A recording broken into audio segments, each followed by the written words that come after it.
Welcome back. Well, while I am recording this, Audie is just raising Cain in the background. He's found the papers that Bedford uses. I'm going to have to speak up so I can be heard over that noise. Bedford wraps everything up in newsprint. Not newspaper, it's just plain newsprint. And when I do unwrappings, when I get things home, I usually just start a pile in the kitchen. When the pile gets big enough, I start shoving it into bags and taking it out for the recycling. Well, Audie is extremely excited because of the box opening. And if you'll recall, he had his eye on several things, including those little knitted Christmas tree ornaments. He was very excited about that. One thing led to another. Naturally, he wanted Karen's jewelry. He wanted everything he could see. So he's in the other room just raising a ruckus so that he will make sure I know he wants something to play with. So, and he just ran through here like a little herd of bison. And now he's off to the bedroom. So Audie is in a mood and a half today. Maybe he'll come back and spend a little time with us. All right, when we come back, we're going to finish up with Bedford.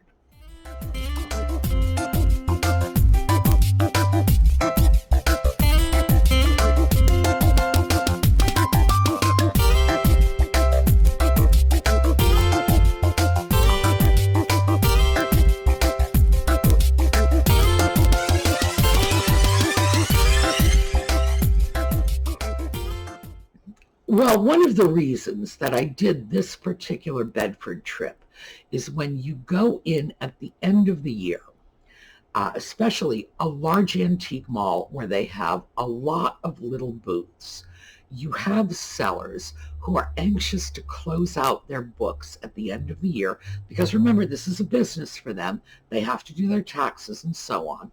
So they have a lot of incentive to lower prices, move things out, and also I think at the end of the year, people tend to start reassessing. It just seems to be this normal human process. They start to reassess. They're inclined to do things like offer sales, lower their prices, not just to close out their books, but to just reevaluate what they've been doing throughout the year. You can come and sit in my lap if you want to, but you've got to settle down because I'm not going to let you go crazy. All right, well, fine, I'm going to let you go crazy on my lap. Okay, yes, all right. Because it's just the end of the year. People are thinking in terms of New Year's and clean slates. So you can find some really, really good deals. And that's what I was hoping for on this trip, and I did. I ended up spending less money than I expected to, and I got about the same amount of stuff I usually get. So let's take a look at some salt and pepper shakers because, as you know, I always stop by to see if I can pick up a few of those. Salt and pepper shakers are things that I can price in my Etsy shop for under $20 with shipping included and move them out fairly quickly. And they are nice little things. I find salt and pepper shakers to be a very useful way to throw a little brightness and a little color into your home because you can put them in the kitchen, and kitchen decorating can be really hard, or you put them in the dining room, or, I use them on Tidbit trays. I'll stick them just about anywhere. Although, as I admitted not too long ago, I have actually I have two really nice sets of Art Deco salt and pepper shakers sitting in a drawer, and I really do have to put them out, probably in the bookcase behind the glass. And the reason I haven't is because I do worry that Audie might take to them. And as you've finally gotten a chance to hear, you didn't really see it, But as you've gotten a chance to hear, he can be quite a little handful when he's feeling energetic, and he is feeling energetic today. So let's take a look at the salt and pepper shakers. Well, more salt and pepper shakers. Japan, these are little wooden shoes. Let me show you the side that doesn't have the price tag. It's a pair of wooden shoes. These are unmarked. I have gotten salt and pepper shakers like this in the past, specifically to use on Tidbit trays. So those are going into the Tidbit tray box. They are $4. These are unmarked, $5. Let's get in there. They are just cute little kitties, and people love cute little kitties. So all of those are coming home with me. Now, I was very pleased with those. The cat set, I'm sure you noticed, is not as old as the shakers I usually deal with. Usually, when I'm dealing with salt and pepper shakers, they are mid-century. Ordinarily, if I had to throw like one fixed date, I would say 1950. That's about average, 10 years one way or the other. That was a really big period for salt and pepper shakers. And there were a lot of reasons for this, not the least of which, and I know we've all heard the story about how society plotted to get Rosie the Riveter out of the factory and back into the kitchen when the American troops came home from war. And this was, in fact, a large conspiracy. I know it sounds crazy to use the word conspiracy. Government, educators, journalists, everybody got on board for what they thought was the country's best interests in trying to get women out of the factories and, as I say, back into the kitchens. Because remember, June Cleaver, now we remember June Cleaver from 1960. Well, 15 years earlier, June Cleaver would have been in overalls in a factory. That's what was going on. And these women were making money that they were making living wages. They could support themselves.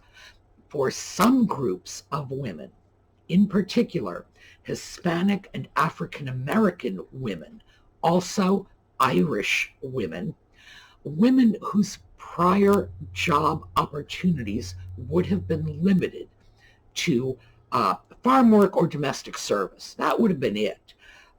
Were going into factories, and they were making the kind of money they really hadn't dreamed of before then, because you went into the factories and everybody was paid the same wage, which was something that in this era, a lot of women from racial and ethnic national minorities were not able to see. So it took a lot of wheedling to get them out of the factories and move them into the homes. That's why we saw this major upsurge in things like consumer goods, kitchen appliances, and things like salt and pepper shakers on the very small end of that scale, because women were being pushed back in. The walls were closing around them again. So this is why you see it. It's frankly, it was a major feminist issue, shoving women back in the homes. And women who had previously been putting together precision aircraft were now sticking decorative little salt and pepper shakers on their tables, and society had to find a way to make that at least somewhat palatable for them. So you see that all. Now keep in mind, I am giving you like a block of 20 years of history that was pivotal in the American feminist movement in like a few minutes, so that's a quick gloss. But that's basically what happened. We have salt and pepper shakers in all these wonderful designs and configurations, and it became a thing because they had to send Rosie the Riveter back home to provide jobs for the boys coming home from war. So, to take a very quick break from salt and pepper shakers, I went over to a booth that I've gone over to before. Not a favorite booth. A lot of the things in this booth, and there was one I showed you last time too. A lot of the things in this booth are A, damaged, B, overpriced. Only on this one we've got C, dirty. So not a favorite booth. It's a place I go through and check out because you never know if you're going to find something interesting there, but I don't think I've ever bought anything. What I did find was a very pretty Nippon, was it Nippon? No, it was Noritake, a Noritake hair receiver. So let's take a look at that. Well, this is a very pretty little Noritake hair receiver. Unusual colors, blue and purple, little windmill over here in the back, $10. I find hair receivers very useful. In particular, this is porcelain, so no problem about throwing fragrance beads in it. But at $10, price is just a little high. Well, at $10, I don't consider that like a completely insane price. It's just a little high for what I would be interested in. But it's a nice piece. And because it's porcelain, yeah, all right, yes, I know you're back. Like I said, he's in a mood today. Because it's porcelain, I could use a piece like that for what I usually do with them, which is stuff them full of fragrance beads and sit them around somewhere. I find hair receivers are remarkably useful for holding fragrance beads or potpourri or even little sewing things that, especially if I might want to just poke my finger around and see what's in there instead of taking off the lid. But that one stayed behind. I will consider it, but like I said, the price is just a little high. If they were a little bit lower, it would have come home with me. Yes, I can hear you purring. So, as I was leaving Bedford, I happened to walk past one of Paul's cupboards on the first floor. This is actually a little china cabinet, and I've often gone in there, and in fact, I've filmed the whole cabinet for you at times. But this time, because there were people, and because I'm going in and I'm filming, and I have to take off my mask to film, because you don't need to hear me speaking through a mask on a camera, etc. When Bedford starts to get a little busy and there are people around, I can't take off my mask and film. I just can't do that. So I will then go back over to the register area and film there. And that's what I did with these items. Paul apparently came across a whole collection of occupied Japanware. So let's take a look at that. Well, remember that little china closet that Paul keeps on the first floor? Well, look what he had today. I've got these organized by price. They are all occupied Japan pieces. $5. This is a lobster doing something very interesting and non-lobster-like. Figurine. Salt and pepper shakers. They appear to be little Dutch children.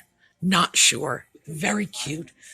Again, everything here is occupied Japan. We have what is either a Hawaiian dancer or a mermaid. My money is on Hawaiian dancer, small vase, pair of salt and pepper shakers, frogs.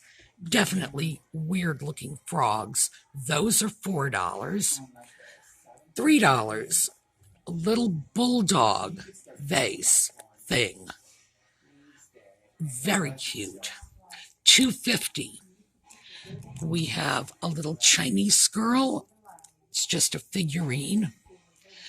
Looks like we have a Chinese dancer.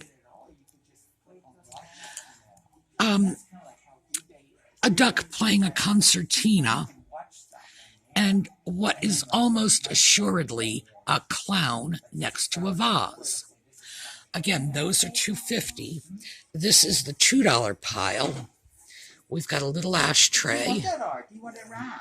We have a Bali dancer. And we have a little owl. And it's just a figurine. I was trying to figure out what this little owl did, but it just sits, just a figurine. So, this is the $5 pile, the $4 pile, the $3, $2.50, $2. Now, I only took about half, well, maybe a little more than half of them. I did kind of cherry pick them. These are great pieces, and they are, as I've mentioned before, very collectible. But once again, you want deals, you go to Paul. These were some really great pieces. And now I cherry picked. I went through, I didn't take anything that was damaged. I didn't take anything that was a little too dull or too ordinary. I chose interesting pieces. Mostly they were figurines. And with these figurines, you can find all kinds of things. Now, what's the deal with Occupied Japan? Why is that special? Well, Occupied Japan is like a 7-year period, 1945 to 1952. And the pieces are marked Occupied Japan. And because that date, because it can be pinpointed so precisely, and obviously 45 to 52, bang, mid-century, that is almost by definition mid-century. You can find some very desirable mid-century pieces. For example, that hula girl in the skirt, that vase. Now that's going to have to be cleaned up. But as I say, I think Paul just came into a collection of them. And because it's Paul, he priced them to sell. That is a very typical mid-century piece. That lobster that was, playing clamshells as castanets, I don't know. I have not unwrapped that yet because, of course, I started to unwrap, and as you heard from the noise, Audie's playing in the papers, and there's chaos in my house today. Lobster with little clam castanets, that is just a comical piece that somebody's going to like. The little frog set, and I believe they were salt and pepper shakers. Again, very comical little pieces. Somebody is certainly going to be interested in those. Some of the other pieces may end up going into my Tidbit tray stash because I have used Occupied Japan figurines on Tidbit trays. I have one sitting 2 feet away from me right now with a very nice little Occupied Japan figurine on top of it. Very interesting pieces. People collect them. And because they are small and relatively inexpensive still, you can acquire a very nice collection of them for very, very reasonable prices. And this is what people do. So, as I was going, what was I doing? I do not remember what I was doing. I'm trying to think. Leaving the store, probably, I ran into another one of Paul's cases. Now, as I'm sure I've mentioned, Paul has stuff everywhere, absolutely everywhere. He has booth sections, and he also has little cabinets spread around Bedford. And this was another one of Paul's little cabinets. In fact, I didn't even realize it was Paul's until I looked in, grabbed a little figurine, and saw Paul's initials on the tag. But because it was Paul's cabinet, it was kind of tightly packed, so I had to bring it over to a counter to film it. So here you go. This is another Occupied Japan piece. So I was wandering through another one of Paul's cubbies and found this piece. Occupied Japan, $4, good condition, some sort of terrier, Scotty, Westie, something like that. Very pretty piece. Now, I promise you, I am not going to have any difficulty selling that piece at all. And the reason for that is because people love those little Scotty dogs. They're just crazy about them. And Scotty things sell. Now, I don't know if that's a Scotty or a West Highland Terrier. Doesn't matter. Anything even vaguely resembling those furry little terriers sells. So that was a nice little find, and it's a very pretty little piece. So before we go, though, I got a question on the last Bedford video I did about chocolate pots. What's the deal with chocolate? So let's talk about chocolate for a minute. I do want to show you some close-up pictures of those chocolate pots because the sound is very good on those cell phone cameras, but I'm not so sure about the pictures.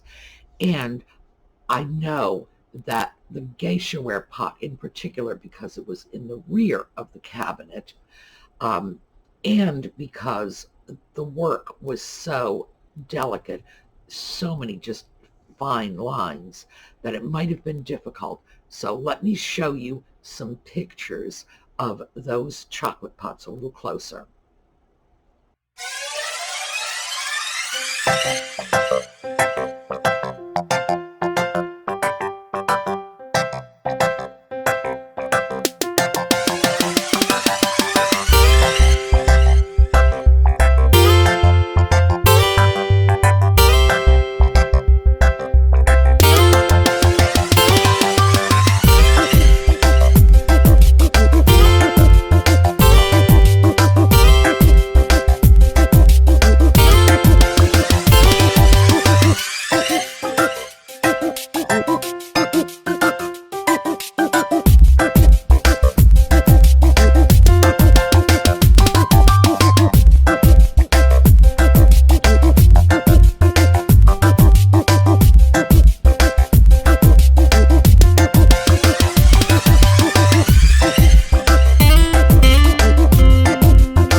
So what's the deal with chocolate? Well, chocolate was something you drank. It started off, chocolate is a New World product. It started off in Central or South America. We got our chocolate, we of European descent. So eventually the chain leading to America. We got our chocolate from Mexico. And it was a spicy chocolate. It had pepper in it. It was just, now, and people do this now. This was not a thing until maybe the last 20 years or so.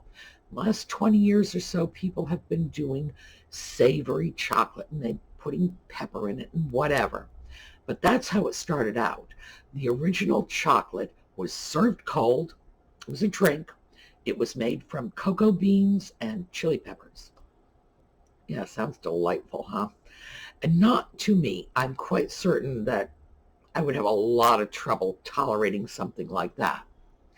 It went from Mexico, and we're talking about 500 BCE, so a long time ago. It went from Mexico to the Old World, so we're talking about 1,000 years later, would have been picked up. No, I'm sorry, I said 1,000, and that would have been 2,000 years later. My bad. 2,000 years later, picked up from Mexico and moved to Spain. Well, the Spanish kept it for themselves, and it stayed in Spain for at least 100 years as sort of a Spanish beverage, and it was like it was in Mexico, with the chili peppers and cold and whatever. And eventually, in the 17th century, it moved to England, where it got to be much closer to what we know as hot chocolate. The British added milk to it. They added sugar to it. They heated it up. It's like, well, you know, the British, if they can throw it in a pot and turn it into tea, that's going to happen. So chocolate became like this thing.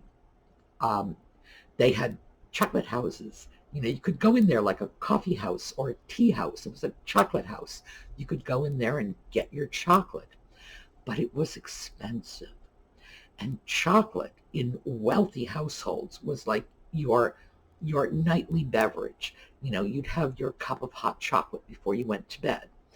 And it was a remarkably popular drink, even though, as I say, it was expensive.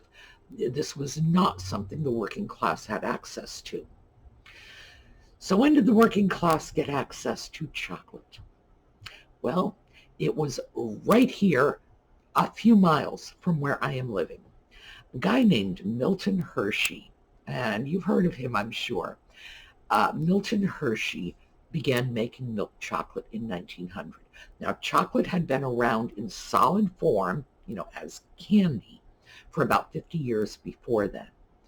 But what Hershey did was he found a way to make it cheaply. Milk chocolate, and because here in, I am in Cumberland County, and next door is York County, Lancaster County, you know. Lancaster County, Cumberland County, York County, we have farms. That's what's going on here. I have farms next door to me. I can literally stand in my yard and throw a rock into a farm. You know, that's how close I am to them. Because believe me, I throw like a girl. So, farmland, dairy cattle. Milton Hershey worked out a way to make affordable milk chocolate. And chocolate in terms of bars, Hershey bars, 1900. Hershey's Kisses were something like 1906 or 07. Immense success almost immediately. He brought chocolate to the masses. And that's when we all got milk chocolate whenever we wanted it, you know, because he had made it cheap and accessible.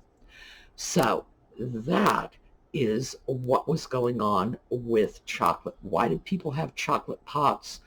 Well, because it was a beverage that moved from the hands of the wealthy into the middle classes. So that's why we see such a range in these chocolate pots. You see some beautiful, expensive pieces. You see pieces that were clearly designed for less affluent families. So thought I would share that with you because someone had asked, and I realized I've talked a lot about chocolate pots, but I've never actually talked about why they were such a big deal. And they were.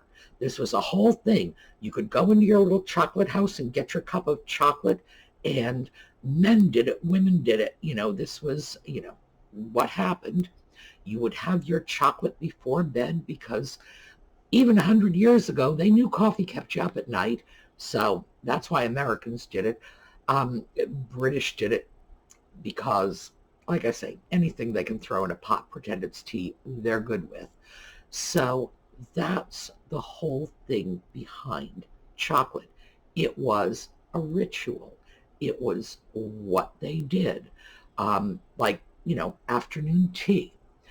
So I think it's something we should consider bringing back because, frankly, the idea of a nice cup of hot chocolate at bedtime sounds very appealing to me. All right, let me just quickly dig out my notebook. Where did I put my notebook? I have absolutely no idea where I put my notebook. Ha! Here we go. I'm at the end of the year and I'm almost done with both of my notebooks. Let me just mention the giveaway winners again. Janet Dwyer, Jeannie Garrison, Karen Knickerbocker, and Just Plain Belinda. Get in touch with me because you have won a prize from Karen Hopper's beautiful line of repurposed jewelry. You remember those? So let me know so I can make sure to send out your prize. All right, so I'm not going to see you tomorrow. I will see you on Wednesday for Wordy Wednesday, and Thursday night is book club. Friday night we're back on track with antiques and vintage and shopping for bargains once again.